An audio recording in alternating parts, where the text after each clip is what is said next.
Hello and welcome to Bewusst TV. I'm sitting here with David Icke, and this is, I think, my second interview. I was at your place was it 2007 or something, and a lot of things have happened since then. But we have to start from the beginning, so to say, for the audience who don't know you, David Icke. Most people know you, but not everyone. And we have to, for starters, we need to talk about what you are associated most with. That is the reptilian agenda, and that we are divine beings, but we are manipulated from beings that are not from here, or what, and that they are actually the royal family, the British royal family is involved with reptilian beings. How does it work? Crikey, how long you got? It's something that I've been researching is a hardly applicable word in some ways, because to research means to look for, and you do that, of course you do, but after some extraordinary what people would call paranormal experiences in 1990 and 91, my life has become since then this synchronistic series of coincidences which have led me to, and even brought to me really,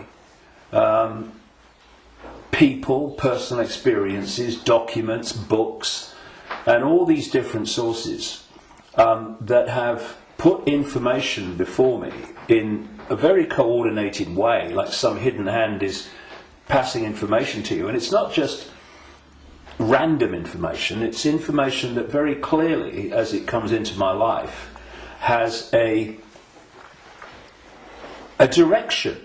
It has a series of steps. So in the early 1990s, the information that was coming into my life was about the fact that there was a cabal that was manipulating human society and world events towards the goal of a Orwellian global state, in which there would be a world government dictating to every country. Countries would be dismantled and become regions of great power structures. The European Union is a classic. And what we're seeing now with the European Union is the next stage of breaking countries up by destroying them financially, and then centrally dictating financially and in terms of government. And that there was a plan for a global army to impose the will of the world government, a world central bank to impose the cabal's global financial structure and control, and that the plan was for every child at birth to be microchipped as a matter of course. Now that was kind of whoa enough as the information came, and of course with the passage of the years this has been confirmed more and more by the fact that it's happening. Then there was a phase in the mid to late 1990s when, while that other information continued, and has continued to this present day, another, if you like, parallel and connected series of synchronistic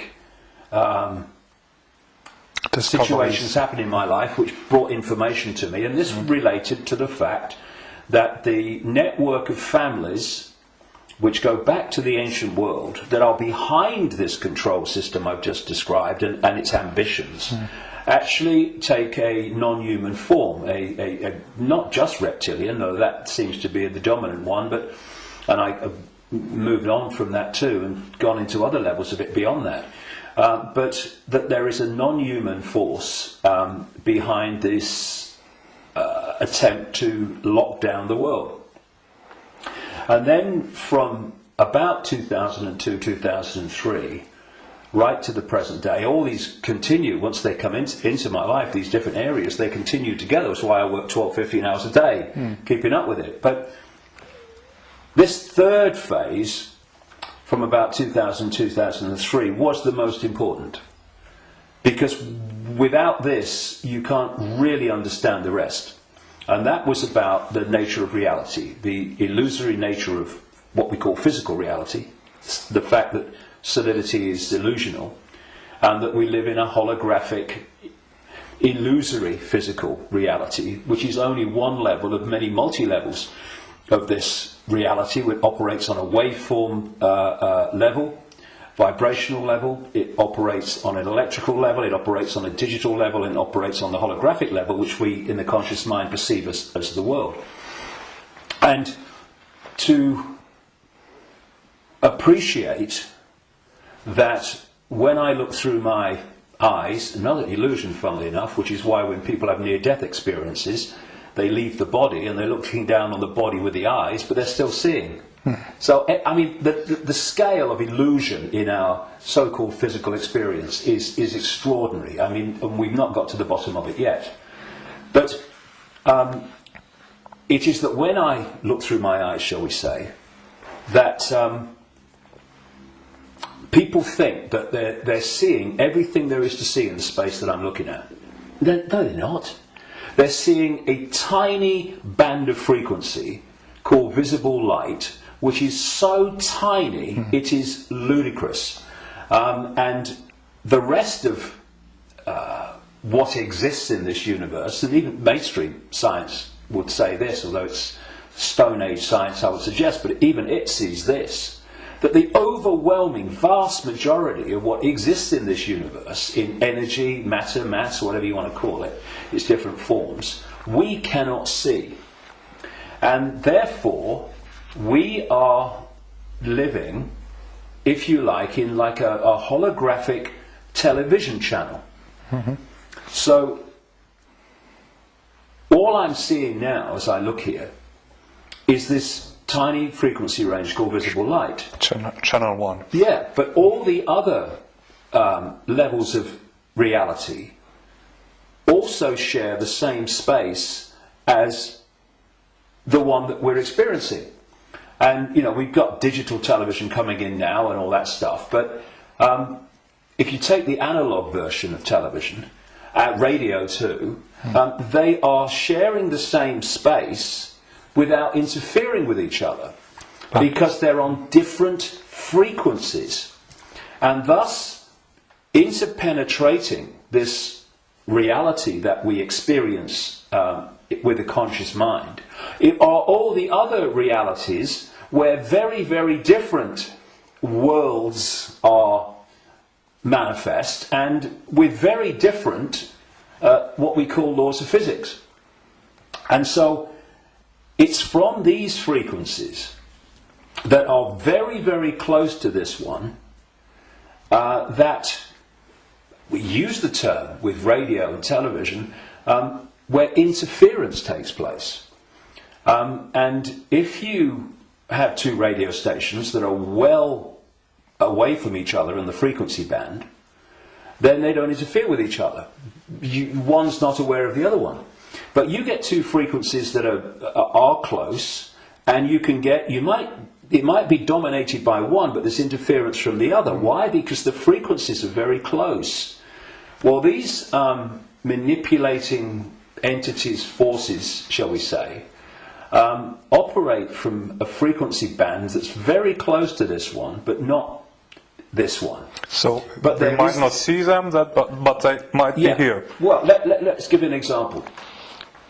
You'll see stories of UFOs appearing out of nowhere and disappearing into nowhere. You'll hear stories about people saying this entity appeared out of nowhere and disappeared into nowhere. Well, they haven't disappeared.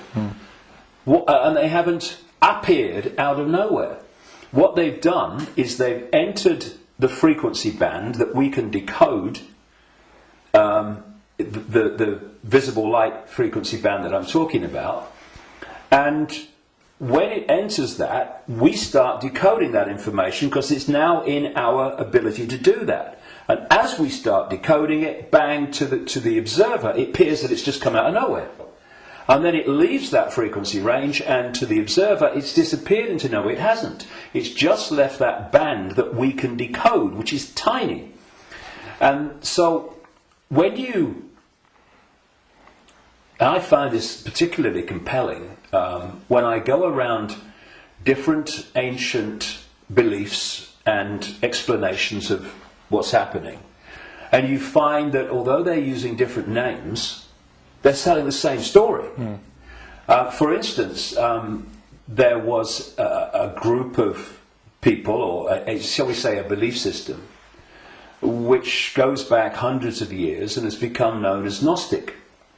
This was the belief system of people that ran the Great Library of Alexandria, with Hypatia, who was slaughtered by a mob inspired by the Roman Church, because that library carried information and knowledge that would have, as it circulated, demolished the Roman Church's version of everything. And it was challenging the Roman Church version of everything. And what's interesting is, whenever you come across the Gnostics' belief system expressing itself, you see it's followed by slaughter, suppression, and the destruction of that knowledge.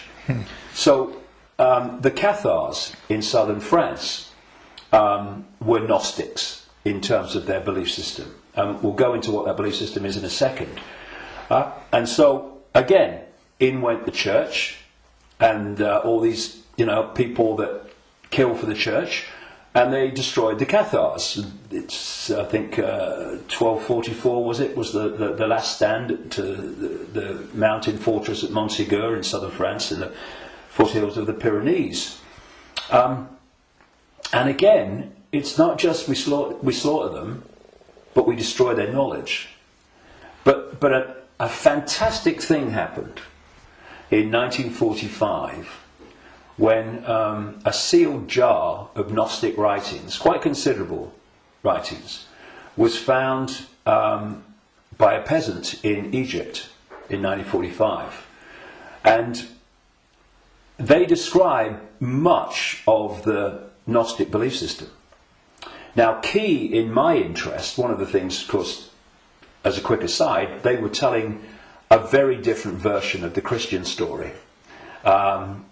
And we might get into that because it's relevant. But the key thing for me was that around a fifth of these texts were about a phenomenon they called the archons.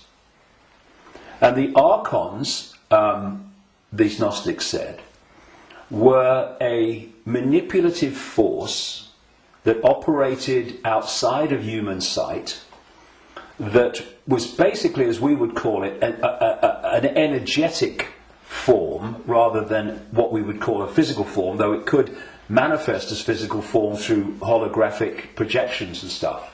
And these writings even talked in their own way about the illusory nature of this reality. And they talked about the archons were the, if you like, like cyborg, we would call it, troops of something they called the demiurge. And the demiurge is what Christians call the devil, and this negative force.